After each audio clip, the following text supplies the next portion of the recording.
Baik, Assalamualaikum warahmatullahi wabarakatuh. Terima kasih atas kesempatannya. Perkenalkan, nama saya Putri Agustina, selaku asisten mahasiswa dari mata kuliah Manajemen Keuangan. Yaitu, saya di sini akan menjelaskan mengenai materi, yaitu Risk and Return. Sebelumnya, materi ini digunakan untuk pengukuran tingkat keuntungan dan risiko yang berkaitan dengan suatu investasi.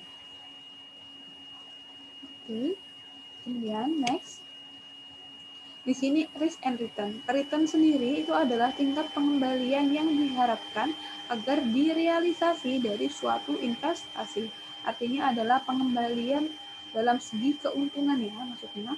Kemudian risk atau risiko, kemungkinan terjadinya penyimpangan keuntungan yang sebenarnya dari expected return atau kita kenal dengan kerugian atau risiko yang merugikan bagi suatu investasi.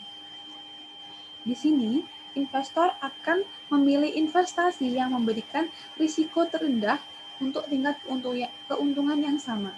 Contohnya adalah seperti yang sudah saya tuliskan di sini, apabila dihadapkan dengan keuntungan yang sama, yaitu return sama-sama 10, tetapi dengan tingkat risiko yang berbeda. Untuk yang A, risikonya adalah 5%, kemudian untuk yang B adalah risikonya 7%. Sehingga apabila kita sebagai investor, maka kita akan memilih risiko yang rendah, yaitu adalah yang 5%. Maka yang kita pilih adalah investasi yang A. Seperti itu. Kemudian di sini risiko dan return mempunyai hubungan yang positif, seperti ada kaitan dengan yang saya jelaskan sebelumnya tadi. Oke, next. Di sini dalam menghitung risk and return itu kita dapat menggunakan dua perhitungan, yaitu menggunakan informasi data probabilitas dari suatu kondisi tertentu dan juga dapat menggunakan data historis. Jadi tergantung informasi dari soal itu seperti apa, menggunakan data historis ataukah berkaitan dengan probabilitas dari suatu kondisi tertentu. Dan ini adalah rumusnya. Nanti detailnya saya jelaskan di contoh soal ya. Oke, selanjutnya adalah coefficient of variance. Di sini digunakan untuk membandingkan risiko dari dua atau lebih usulan investasi di mana return dan juga risk-nya itu berbeda. Jadi apabila kita dihadapkan oleh dua usulan investasi dengan risiko dan juga return yang berbeda, kira-kira kita harus memilih yang mana? Seperti itu. Kalau yang sama tadi kan return-nya sama dengan risiko yang berbeda, kita pilih risiko yang rendah. Tapi kalau di sini return dan risikonya itu berbeda, maka kita harus pilih yang mana? Untuk mempertimbangkan mana yang lebih baik kita pilih, maka kita dapat menghitungnya dengan cara menggunakan coefficient of variance, yaitu risiko dibagi dengan return, kemudian dikalikan dengan 100%. Kemudian dari perhitungan ini kita harus memilih nilai coefficient of variance yang nilainya adalah kecil, di mana kita menganggap risiko yang terjadi adalah jauh lebih kecil. Seperti itu. Kemudian next adalah distribusi Z, yaitu digunakan untuk menghitung kemungkinan return pada tingkat tertentu dengan asumsi bahwa return pada berbagai kondisi adalah berdistribusi normal. Jadi ketika kita diminta untuk mencari probabilitas dengan return tertentu, maka kita dapat menggunakan distribusi nilai Z. Itu yang pertama langkahnya, kita adalah mencari nilai Z skornya terlebih dahulu. Rumusnya adalah nilai return tertentu dikurangi dengan expected return atau average return dibagi dengan risiko. Setelah ketemu nilai Z skornya, kita akan mencari nilai Z skornya itu berapa sih? Itu melalui tabel Z score ya. Silahkan nanti bisa di search. Ini adalah gambaran kecilnya itu adalah seperti ini. Ini adalah tabel Z score. Oke, next. Yaitu selanjutnya mengenai return portofolio dan risiko portofolio. Untuk return portofolio adalah rata-rata tertimbang dari return yang diharapkan atas semua investasi saham yang terdapat dalam portofolio dengan rumusnya adalah sebagai berikut. Kemudian untuk risiko portofolio, ini adalah bukan merupakan rata-rata tertimbang dari masing-masing aset. Hal ini dikarenakan adanya diversifikasi yang akan mampu menurunkan risiko portofolio secara keseluruhan. Oke, ini adalah rumusnya. Kemudian selanjutnya mengenai capital asset pricing model, di mana model ini digunakan untuk menentukan harga suatu aset atau keuntungan minimum yang diisyaratkan dengan mempertimbangkan resikonya. Tetapi dalam capital asset pricing model ini harus tetap mengingat nilai dari financial asset atau sekuritas itu dipengaruhi oleh harga pasar, sehingga nanti di sini juga ada harga pasar yang mempengaruhinya atau RM, return market atau return di pasaran. Seperti itu. Oke, kita langsung latihan ke soalnya. Untuk soal yang nomor 1, ini adalah soal yang berkaitan dengan risk and return, yang mana menggunakan informasi data probabilitas. Oke. Maka nanti apabila kita mengerjakan, kita kembali ke awal, kita menggunakan yang ini. Oke, rumusnya ini, ya, rumusnya. Oke, hitunglah risk and return, tetapi sebelumnya kita diminta untuk menentukan probabilitas di bawah rata-rata. Kan masih kosong itu ya, masih nilai X. Kita cari dulu. Jadi nilai probabilitas itu adalah selalu nilainya 1. Sehingga apabila sudah ada nilai 0,3, 0,35, 0,10, maka sisanya ini adalah nilai berapa? Berarti kita dapat mencari dengan 1 dikurangi 0,35 ditambah 0,35, 0,3 ditambah 0,35 ditambah 0,1. Sehingga ketemu 0,75, maka 1 dikurangi 0,75, maka nilai X pada ini tadi di bawah rata-rata, kondisi ekonomi di bawah rata-rata nilainya adalah 0,25. Ketemu ya. Selanjutnya kita akan mencari risk and return pada setiap kondisinya. Saya akan menjelaskan menggunakan Excel. Oke, saya sharing lagi. Oke, untuk nomor 1, ini informasinya, nilai resesi, kemudian probabilitasnya berapa, kita tulis sesuai dengan yang ada di soal ini. Kemudian selanjutnya kita akan mencari nilai return-nya. Return-nya dengan cara rumusnya adalah RI dikali PI.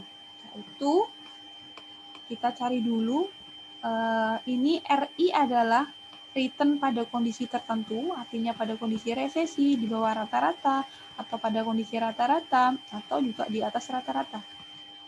RI, return-nya tadi dikalikan dengan probabilitasnya. Itu berarti untuk mencarinya ini, saya sudah tulis di bawahnya, sama dengan probabilitas, probabilitas dikalikan dengan return-nya. Udah, kita enter. Tinggal kita tarik ke bawah. Oke. Setelah itu kita jumlahkan hasil dari setiap kondisi tadi. Sehingga ketemu nilai dari return adalah 0,005. Sekarang kita presentasekan nilai dari 0,005 ini adalah 0,5%. Ini adalah return dari Honda. Saham Honda. Sekarang kita mencari resikonya. Yaitu rumus dari resiko adalah R1 dikurangi R atau return yang sudah kita cari tadi dipangkatkan 2 dikali probabilitas. Kita langsung saja sama dengan RI, tadi ada return pada kondisi tertentu, berarti kalau resesi ya minus 15%, dikurangi dengan R atau expected return yang sudah kita cari tadi, yaitu ketemu tadi 0,5%. Maka dikurangi 0,5%, Jangan lupa untuk dikunci biar sampai ke bawah nilainya sama. Oke. Setelah itu dengan cara F4 ya, tekan F4, kemudian kita kurung, kemudian kita pangkat 2, kemudian bintang kita kalikan dengan probabilitasnya 0,3. Ketemu ini ya, kita tarik ke bawah, kemudian jangan lupa lagi kita total. Oke, kita total, maka ketemu nilai 0,0143. Ini bukan nilai dari resiko, tapi ini kita baru mencari varian. Risiko itu adalah sama dengan standar deviasi. Risiko sama dengan standar deviasi. Maka untuk mencarinya, kita harus mencari nilai dari, kita kan tadi sudah menemukan nilai varian. Kita mencari nilai standar deviasi dari nilai varian tadi. Itu dengan cara bagaimana? Sama dengan S, rumusnya SQRT atau akar ya, akar dari 0,0143 itu berapa? Yaitu sama dengan SQRT, tutup kurung, kita klik variannya tadi berapa nilainya, kita tutup, set, ketemu nilai 11,97. Maka nilai risiko dari saham Bunda adalah 11,97. Kita kembali ke PPT yang tadi.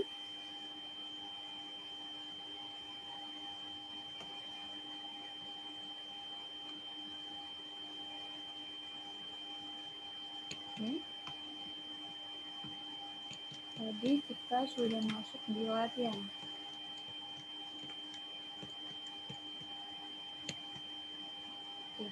Ini ya, tadi kita sudah menemukan risiko dan juga return dari soal nomor yang A. Sekarang untuk soal B, ini adalah informasinya. Honda memiliki kompetitor yaitu Yamaha. Jika Yamaha memiliki saham dengan return 8% dan resiko 5%, perusahaan mana yang sebaiknya dipilih sebagai pilihan terbaik untuk investasi, dan jelaskan mengapa. Tadi sudah saya informasikan, apabila kita dihadapkan dengan dua usulan investasi atau lebih, kita dapat menggunakan koefisien of variance untuk mengetahui risiko mana atau investasi mana yang pantas untuk kita terima dengan melihat risiko yang paling kecil. Ini adalah rumusnya, risiko dibagikan dengan return dikalikan dengan 100%. Dimana kalau dari saham Honda tadi kita sudah mencari ya, untuk nilai returnnya adalah 0,5%. Kemudian untuk resikonya adalah 11,97%. Sehingga untuk memperhitungkannya, resiko tadi kan 11,97%, apabila didesimalkan adalah 0,1197 per returnnya tadi kan 0,5, maka 0,005 dikalikan dengan 100%, sehingga ketemu 23,94%. Kemudian untuk saham Yamaha, ini kan diketahui di soal ya, kita tidak perlu menghitung, returnnya adalah 8%, kemudian resikonya adalah 5%. Kita masukkan ke rumus CV, risiko 5% ya berarti kalau didesimalkan 0,05 dibagi dengan returnnya, ya returnnya adalah 0,8% atau 0,08, dikalikan dengan 100%, maka nilainya ketemu 62,5%. Sehingga setelah kita ketahui nilainya, kita lihat mana nilai CV yang jauh lebih kecil atau resiko yang jauh lebih kecil, yaitu adalah di Honda, yaitu dengan 23,94%. Sehingga investasi yang kita pilih adalah di di Honda, saham Honda. Kemudian alasannya apa? Karena resiko yang akan timbul itu kalau kita menginvestasikan dana di saham Honda itu resikonya jauh lebih kecil dibandingkan dengan Yamaha. Seperti itu. Next, selanjutnya kita membahas mengenai penentuan Z-tabel. Ya, Z-tabel, menggunakan Z-tabel. Ini contoh soalnya, tentukan probabilitas untuk memperoleh return lebih dari 6% jika investasi pada saham Yamaha jika investasi pada saham Yamaha. Jadi ini apabila kita investasi pada saham Yamaha dengan kita mengharapkan return itu lebih dari 6%, tentukan probabilitas. Perlu kita tuliskan dulu, kita cari yang diketahui, yaitu ya X-nya atau saham tertentu atau nilai return tertentu adalah 6%. Kemudian average return atau expected return-nya adalah 8%, sesuai dengan soal tadi ini ya. Return-nya 8%, resikonya 5%. Ya, ini. Kemudian kita masukkan melalui rumus Z tabel, yaitu Z sama dengan X atau return tertentu 6% dikurangi dengan 8% dibagi dengan risikonya adalah 5%, sehingga ketemu nilai minus 0,4 adalah nilai Z-nya. Setelah itu kita harus mencari nilai Z-score-nya ini berapa sih di dalam tabel Z-score. Ini adalah tabel Z-score-nya, sudah saya potongkan, yaitu nilai 0,4. Nilai 0,4 itu ada di sini. Di depannya itu 0 ya. 0,4. Belakangnya lagi 000, berarti kita ambil yang di sini. Di belakangnya ini 0,4. Maka nilainya 0,4 adalah 0,1554. Ya. Kemudian untuk mencari probabilitasnya, yaitu 0,5 ini didapat dari mana? Ini saya stop share ya. Ini dari kurva. Jadi diibaratkan kurva di berdistribusi normal atau distribusi Z, itu ada kurva seperti ini. Jelas ya? Apa ya? Oke. Jadi kita dianggap nilai kiri itu positif, kanan itu kiri negatif, kanan positif. Jadi diestimasikan, dianggap bahwa nilai dari satu bentuk kurva ini adalah nilainya 1. Jadi apabila setengahnya maka 0,5. Jadi seperti itu. Untuk menentukan arah kurvanya. Jadi 0,5. Maka 0,5 itu dari sini nilainya. Kembali lagi ke penjelasan.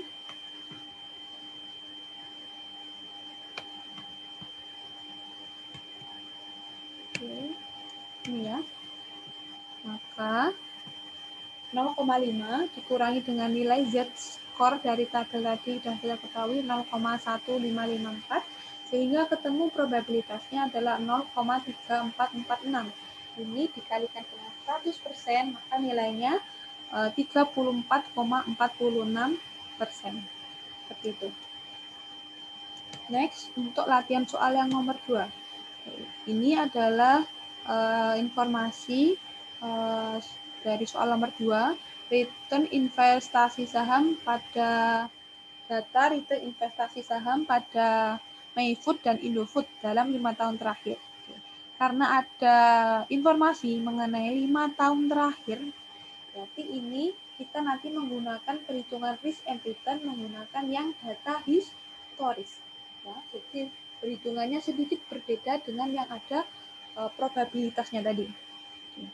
Kita langsung gabungkan aja untuk soal yang A dan B, mencari average return dan juga risiko dari masing-masing saham.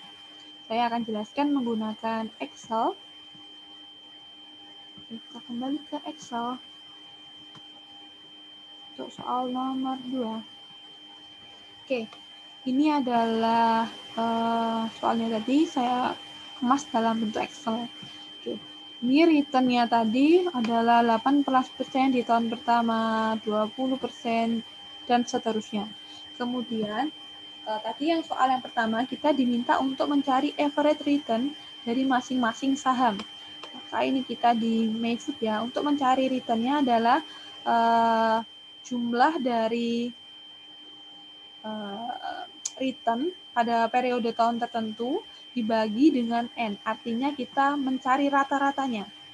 Langsung aja, kalau kita pakai Excel, kita pakai ini sama dengan average atau rata-rata dari ini.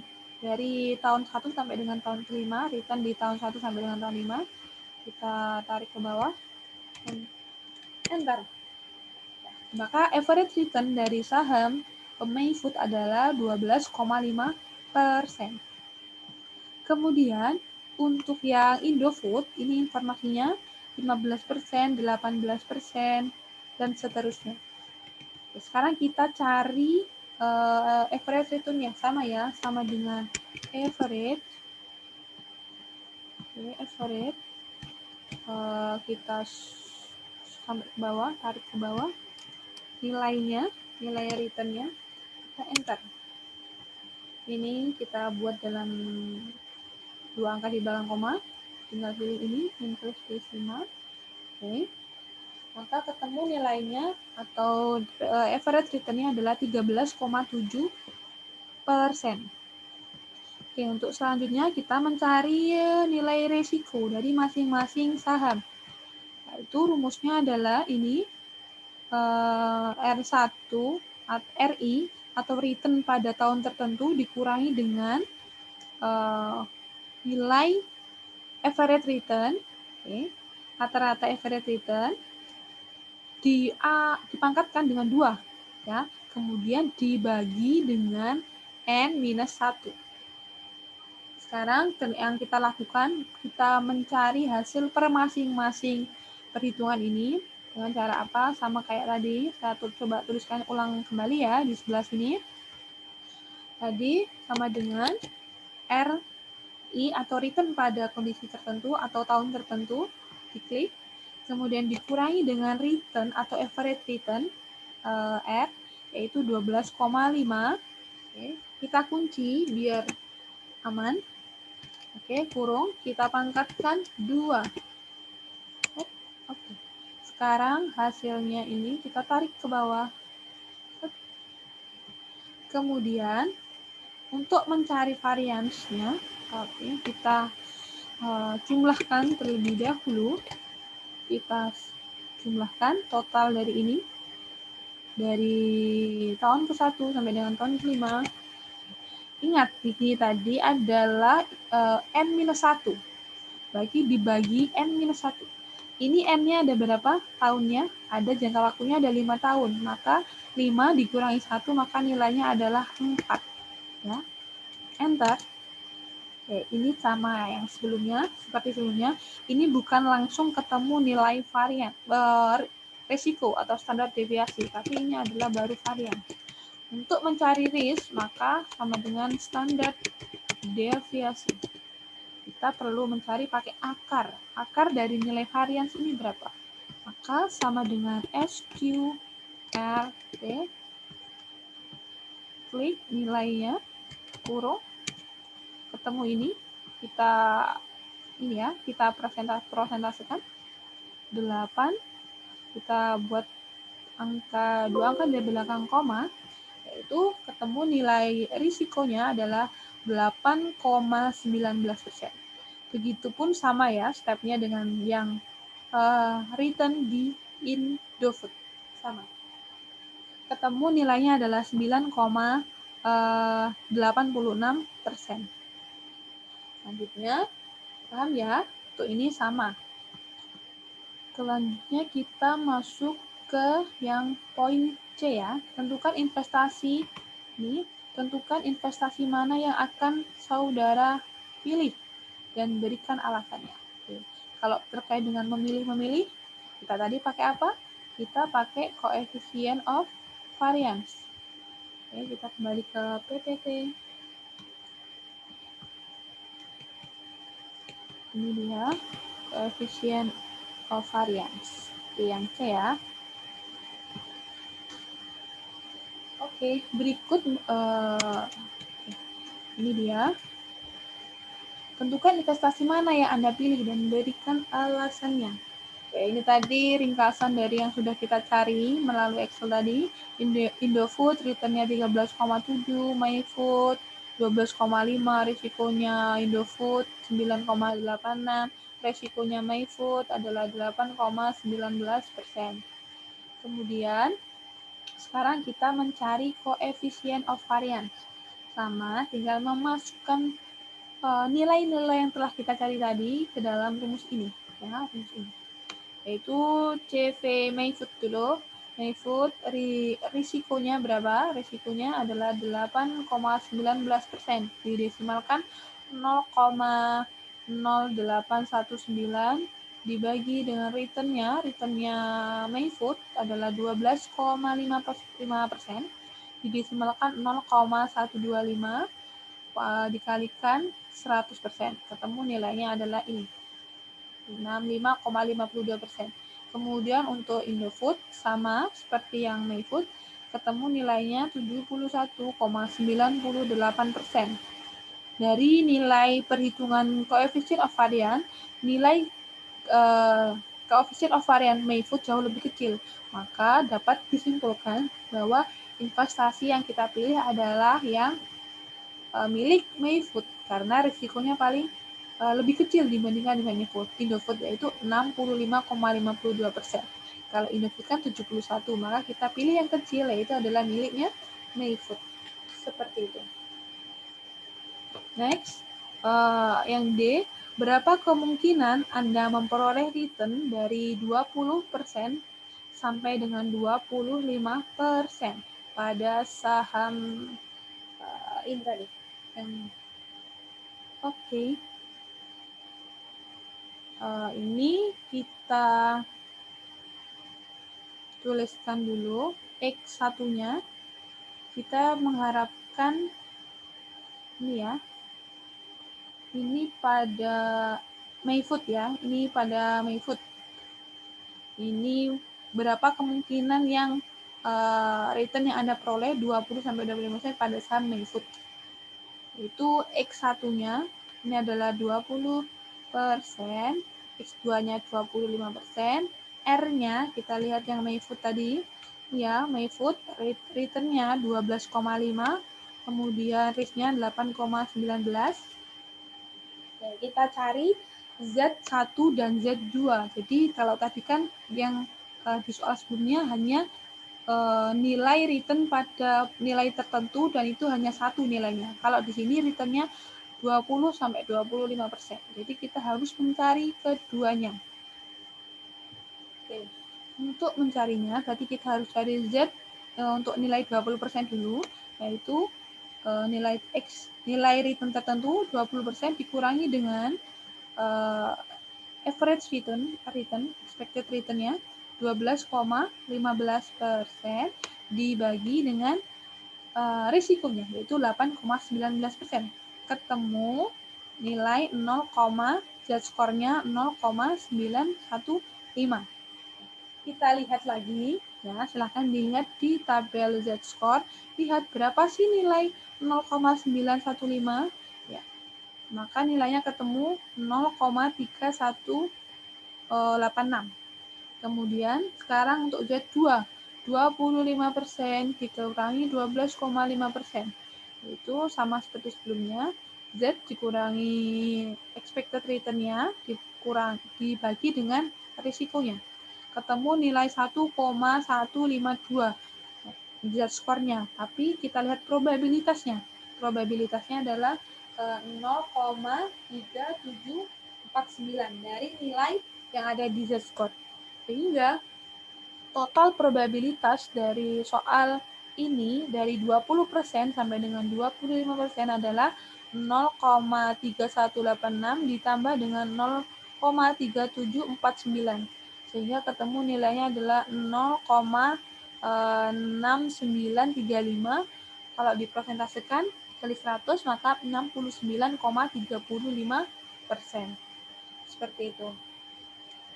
Oke, next. Ini ya. Ini tadi kita untuk Z-score-nya untuk Z1 ini nilainya 0,9. Tapi kita lihat Z ke bawah 0,9. Ke kanannya kita lihat kan 1. Jadi nilainya nih 0,3186. Kemudian untuk yang Z1 nilai Z-nya tadi 1,152. Maka probabilitasnya kita lihat dari Z dulu 1,1. ya, 1,1 kita tarik angka di kanannya yaitu 5. Oke, oh ternyata nilainya 0,3746. Seperti itu ya.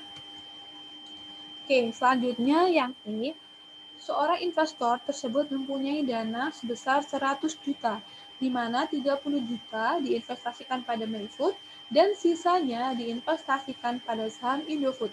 Tentukan besar portofolio return yang diharapkan investor tersebut. Oke. Sebelum kita memperhitungkan menggunakan rumus ini, kita harus mencari prosentasenya terlebih dahulu. Prosentase yang akan diinvestasikan pada saham Mayfood dan Indofood. Prosentasenya kita cari yang proporsi dananya dulu.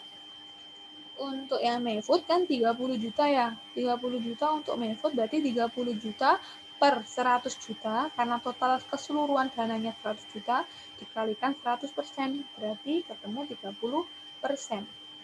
Kemudian, karena uangnya adalah 100 juta, kemudian diinvestasikan ke Mayfood 30 juta, berarti 100 juta dikurangi 30 juta, masih sisa 70 juta. Berarti sisanya diinvestasikan pada Indofood. Berarti untuk Indofood 70 juta per 100 juta, dari total keseluruhan dana dikalikan 100%.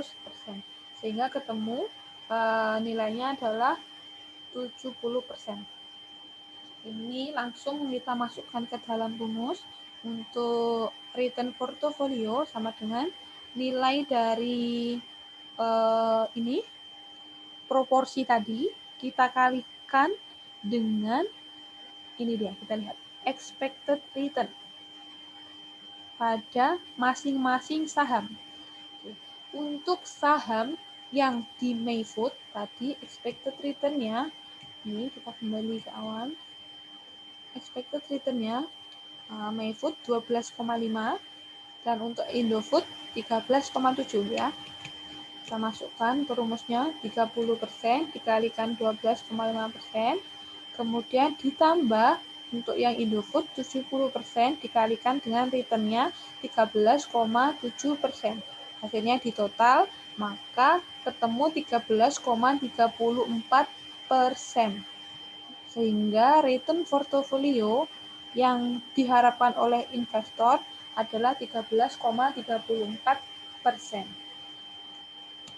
Oke, kita masuk ke latihan soal yang ketiga. Oke, ini sedikit lebih banyak ya. Kalau Pak, kita sama-sama belajar. Di sini Pak Reza ingin menginvestasikan kelebihan dananya. Ada dua alternatif pilihan investasi, yaitu pada saham BNI dan BCA. Return dari kedua perusahaan tersebut sangat dipengaruhi oleh kondisi ekonomi. Berikut diketahui probabilitas dan return yang diharapkan pada masing-masing kondisi untuk kedua perusahaan. Oke, kalau di sini ada probabilitas, ada kondisi ekonomi, berarti nanti kita menggunakan perhitungan risk and return yang datanya dari probabilitas ya. Untuk selanjutnya kita kembali ke Excel, kita hitung pakai Excel ya. Share screen. Oke, nomor 5. Oke, kita tulis dulu soalnya kondisi ekonomi ini dengan nilai probabilitas ini, kemudian return-nya ini BNI dan BCA. Oke, ini kemarin ini sudah saya rubah ke desimal. Saya kembalikan lagi ke persentase saja ya, biar sama, biar tidak membingungkan. Oke, selanjutnya kita nomor 1, kita sudah tulis informasi yang ada di soal. Kemudian carilah hitung expected return dari masing-masing perusahaan. Tadi rumus mencari expected return, kita harus mengalihkan dulu RI dikali PI, kita cari per masing-masing perusahaan, kita cari yang BNI dulu. BNI, berarti nilainya, nilai RI, return pada kondisi tertentu dikalikan dengan probabilitas. Maka sama dengan ya, sama dengan ini RI-nya minus 10% dikalikan dengan 0,1 atau probabilitas. Tinggal sama dengan enter, tarik ke bawah, shred. Ya, tarik ke bawah.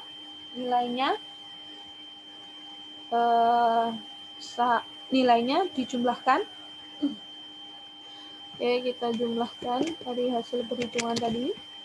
Shred, ya. Ketemu ini, kita prosentasekan. Kemudian kita dua angka di belakang koma. Ketemu return-nya adalah 38,75%. Itu tadi untuk BNI, sekarang kita cari ke BCA. Sama ya, sama dengan tapi yang diklik yang punyanya BCA. BCA dikalikan dengan probabilitasnya berapa.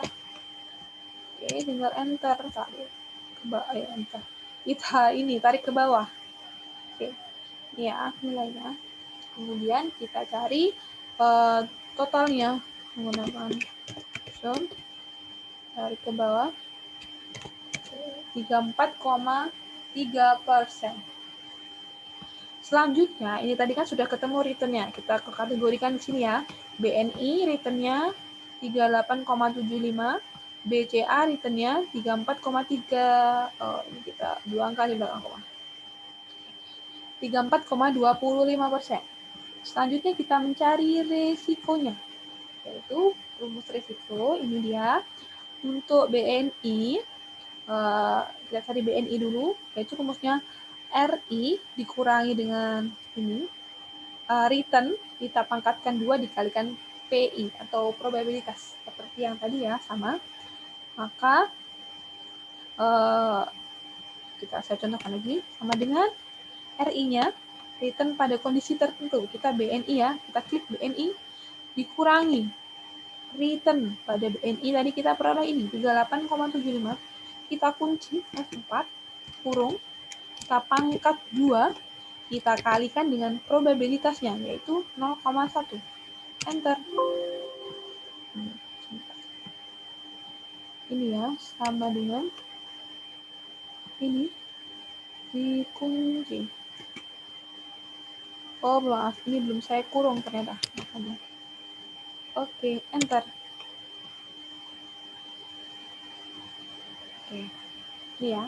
Kemudian kita total nilainya sama dengan sum. Ini adalah variansnya. Membuat berubah. Ini ya totalnya. Variansnya. Ini sudah. Ini ya, sama ya. Kita tinggal persentasekan. 2 angka 5,67. Sama ya. Ini hanya pembuktian saja. Kemudian kita cari variannya atau kita cari standar deviasinya untuk mencari resikonya atau akar biasanya. Akar ya. Sama dengan SQRT, kemudian diklik nilai variansnya. Ketemu nilai standar deviasinya atau resikonya ini. Begitupun sama untuk yang BCA. Ya. Sama sehingga ketemu nilainya ini. Risiko di BNI 23,82%, kemudian untuk BCA 18, ini belum saya bulatkan sama dengan ini. Oke, saya dua angka di belakang koma. 18,86%. Ini ya hasilnya. Kemudian tadi kan saya sudah menjelaskan koefisien varians menggunakan perhitungan manual. Sekarang kita coba menggunakan Excel ya. Karena yang C ini investasi perusahaan manakah yang sebaiknya dipilih Pak Reza dan mengapa? Sama kan disuruh memilih berarti kita menggunakan koefisien varians. Tadi kan rumusnya ya. Rumusnya adalah return dibagi dengan saya tulis ulang aja dulu. Ini saya tuliskan kembali. Return dibagi dengan resiko. Karena ini sudah persentase semua, jadi saya nggak perlu kalikan 100% lagi. Return BNI dibagi dengan resikonya.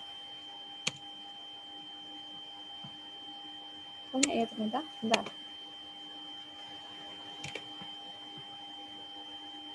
D3, oh mohon maaf saya kebalik, yaitu resiko dibagi return, maaf. Oke, resiko dibagi return. Oke. Kemudian yang beda sama resiko dibagi return. Sama ya. Ini kita tuangkan di belakang koma. Saya tulis di sini biar ingat. CV yaitu diperoleh dari risiko dibagi return. Dibagi. Jadi dibagi return.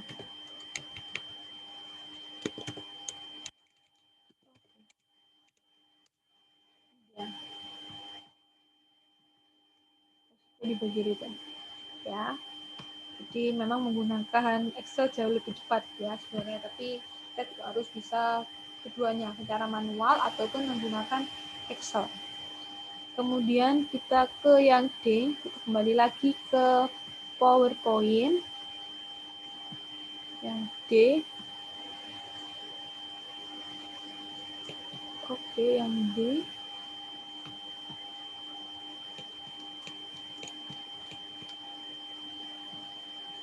Oke, tadi sudah soal kedua, poin yang D. Oke. Ini informasinya. Yang D tadi kita diminta untuk berapa return terendah yang dapat diperoleh dari BNI pada kondisi makmur. Ya.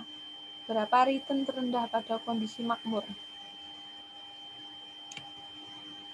Oke, kita lihat ini adalah kondisinya, probabilitasnya ini dengan return ini. Kemudian tahap awal yang perlu kita lakukan, kita lihat kita perlu mengurangi dulu seperti yang tadi 0,5 dari kurva tadi, dari kurva yang sudah saya buat tadi gambarannya, jadi 0,5 dikurangi dengan probabilitas kan. Nah, probabilitasnya berapa sih? Nah, probabilitasnya kita lihat di sini untuk yang makmur probabilitasnya adalah 0,35. Maka 0,5 dikurangi 0,35 sama dengan 0,15 sekian 0 ya. 0,15. Yang mendekati nilai 0,15 adalah kita lihat di nilai Z atau tabel Z. Kita lihat di tabel Z itu nilai Z-score yang mendekati nilai 0,15 itu ternyata ada nilainya mendekatinya 1,480. Nah, dengan nilai Z-score-nya 0,38. Seperti itu. Sehingga tadi apabila kita mencari Z itu kan sama dengan X dikurangi, ya kan? X dikurangi dengan dikurangi dengan return dibagi dengan resiko. Ya, dibagi dengan resiko. Sehingga ini apabila kita mencari poin ini, maka kita kalikan dulu, kita kalikan silang. 0,38 dikalikan dengan 23,82% sama dengan X dikurangi 38,75. Ini tadi kondisi makmur ya. Kondisi makmur. Kemudian kita cari nilai X-nya. Jadi X ketemunya, ini ketemu tadi 0, perkalian silang 0,38 dikalikan dengan 23,82 ketemu 9,0516 sama dengan X-nya yang di atas, terus ulang X dikurangi 38,75. Kemudian untuk mencari X berarti 9, ini ya, kayak matematika biasa, perpindahan ruas. Aduh, sebentar, kembali. Ini dia. Sehingga ketemu nilai X adalah ini kan pindah ruas berarti jadi di tambah ya, 38,75 ditambah 9,0516 sehingga ketemu nilainya 47,80%, sehingga return terendahnya adalah 47,80%. Oke, ini tadi yang z-score itu, sebentar saya bukakan kembali.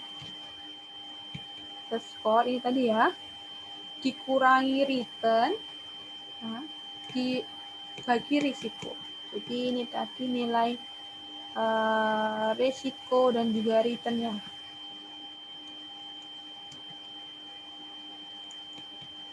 Next, masuk ke soal selanjutnya. Diminta mencari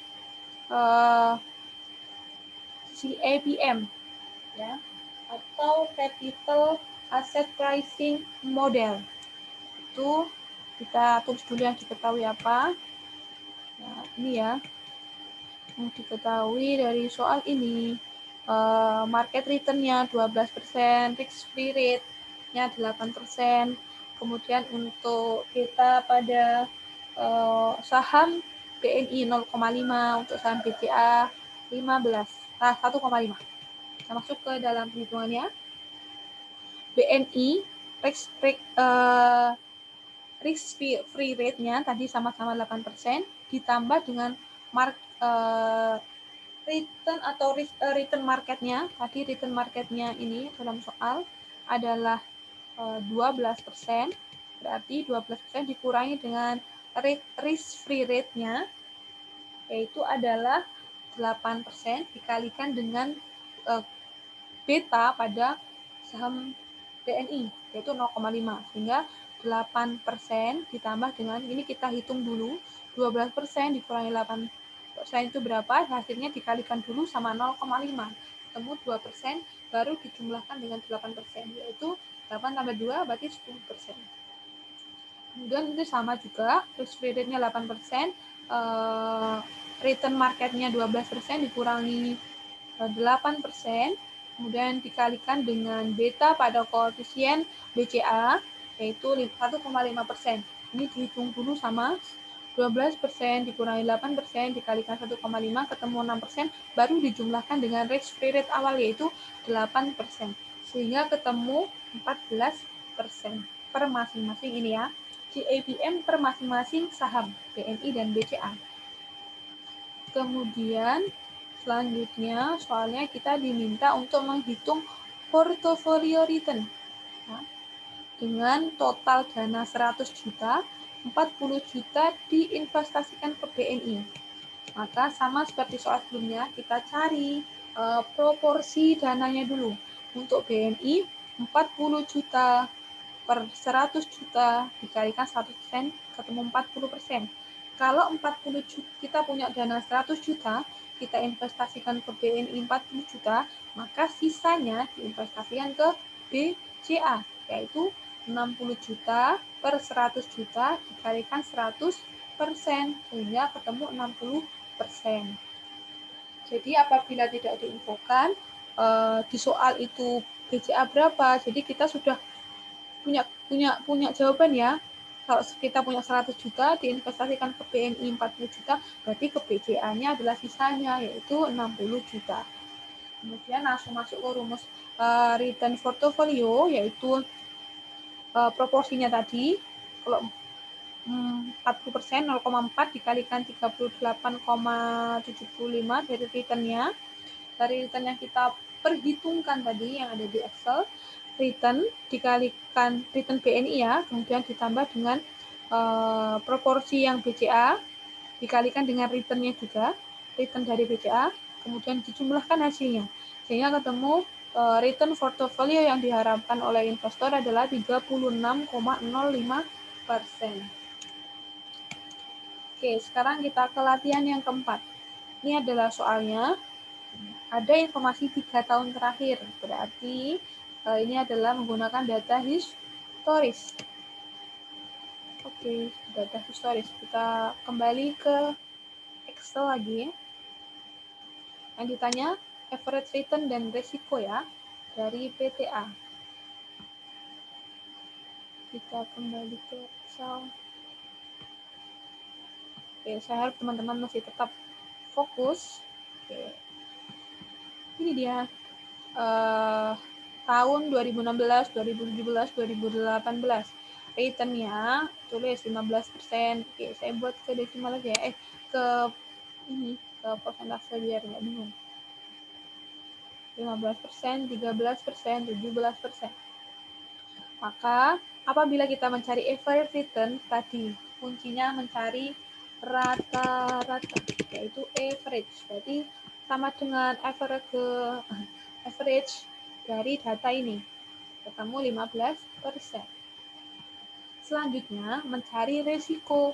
Resiko rumusnya adalah ini, R pada tahun tertentu atau resiko pada tahun tertentu, return pada tahun tertentu dikurangi dengan average return dipangkat 2. Oke, ini saya tulis di sampingnya aja, kita ulangi aja nggak apa-apa. Sama dengan R pada tahun tertentu, return tahun tertentu dikurangi dengan average return-nya 15%. Kita kunci F4 kurung pangkat 2, enter. Oke, ini sebentar. Ini adalah nilainya 0 ya.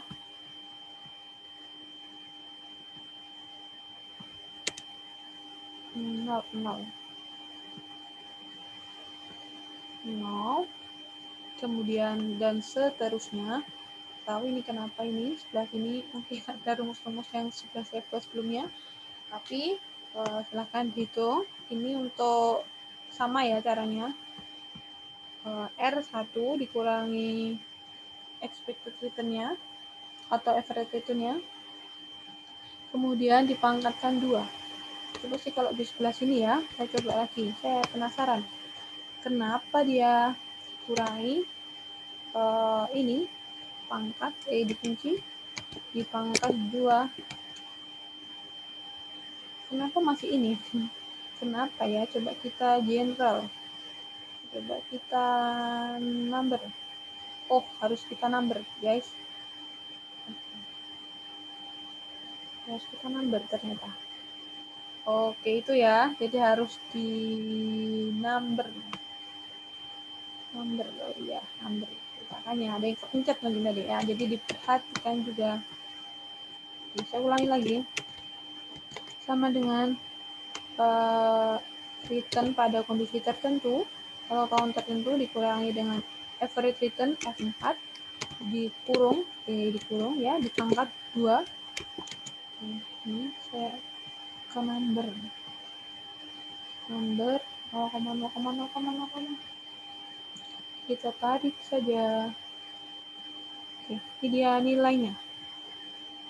Gunakan komanya ya, saya buat ini aja sama yang sebelah. Kemudian kita total lagi sama, kita cari variance ya. Ini dia nilainya. Oke, saya ulangi. Ini nilai varian, kita total sum. Oke. Ingat kalau di data historis kita perlu membagi dengan n dikurangi 1. Maka dibagi n dikurangi 1, n-nya ada berapa tahun? 1, 2, 3. 2016, 17, 18. Kurangi 1, maka nilainya adalah 2. Enter. Ya, itu ya. Kemudian baru kita cari akar pangkat atau nilai risknya baru berapa. Baru bisa diketahui. Klik. Enter. Yaitu kita presentasikan 2%. Sama ya, jadi kuncinya di sini harus N-1 dulu, jangan lupa dibagi N-1, nggak hanya di total. Kalau yang lainnya tadi kan sebelumnya di total, tapi kalau yang data historis bedanya ini dibagi N-1. Nah, dibagi N-1. Kemudian untuk yang B, yaitu jika terdapat informasi return untuk PTB itu adalah return-nya 20%, kemudian risikonya 10%, mana nih kita yang harus kita pilih? Sama ya, kita menggunakan CV. Kita cari yang PTA dulu. PTA tadi kan udah diketahui nih.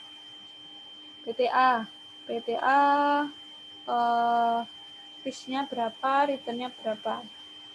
Oke, ini untuk return-nya adalah 15%, kemudian untuk risk-nya adalah 2%. Ya, kita masukkan pakai rumusnya CV, yaitu adalah return per satu sama di sini, return dibagi dengan risiko. Sepertinya bentar. Return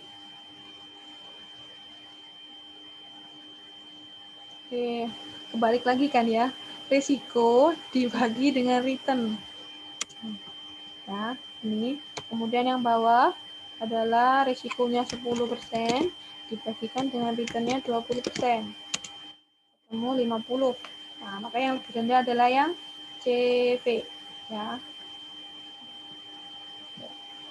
Kita tulis lagi rumusnya, biar tidak lupa. Ya, risk dibagi return. Saya kepikirannya return bagi risk aja ya. Ini ya, diingat-ingat. Risk dibagi return.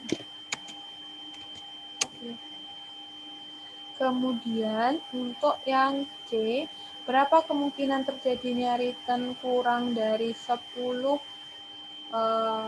pada PTA? Oke, sebenarnya saya sudah PPT kayaknya saya dulu, sebentar.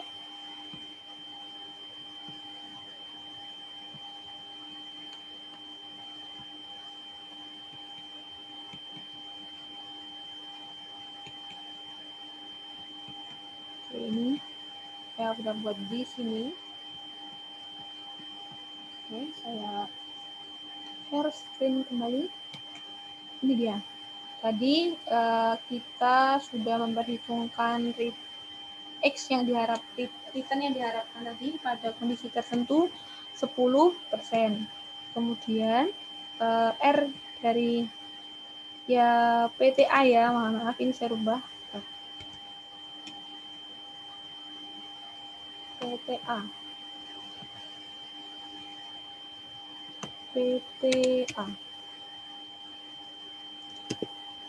Oke. PTA dengan resikonya tadi return yang diharapkan tertentu, nilai tertentu return-nya tadi adalah 10%. Kemudian risikonya tadi sudah kita hitung 15%, return-nya 15% dan risikonya adalah 2%. Tadi yang kita hitung di tabel tadi ya. Yang kita hitung di Excel tadi. Kemudian nilai Z-nya maka kita cari 10% nilai return tertentu dikurangi dengan return 15% yang kita dapat dari perhitungan tadi dibagi sama risikonya yaitu 2%. Sehingga ketemu nilai Z-nya adalah 2,5%. Kita cari menggunakan tabel Z-score, nilai dari 2,5% itu berapa? Ternyata nilainya adalah 0,4938. Sehingga probabilitasnya adalah 0,5 dikurangi 0,4938 adalah 0,0062. Maka dipresentasikan nilainya adalah 0,62%. Seperti itu.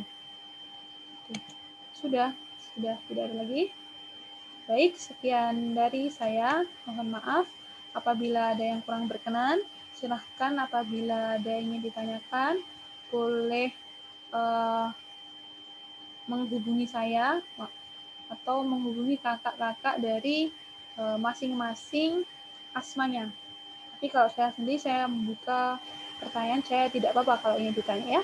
Sekian dari saya ucapkan terima kasih, semoga bisa bermanfaat. Sekian, saya akhiri. Wassalamualaikum warahmatullahi wabarakatuh.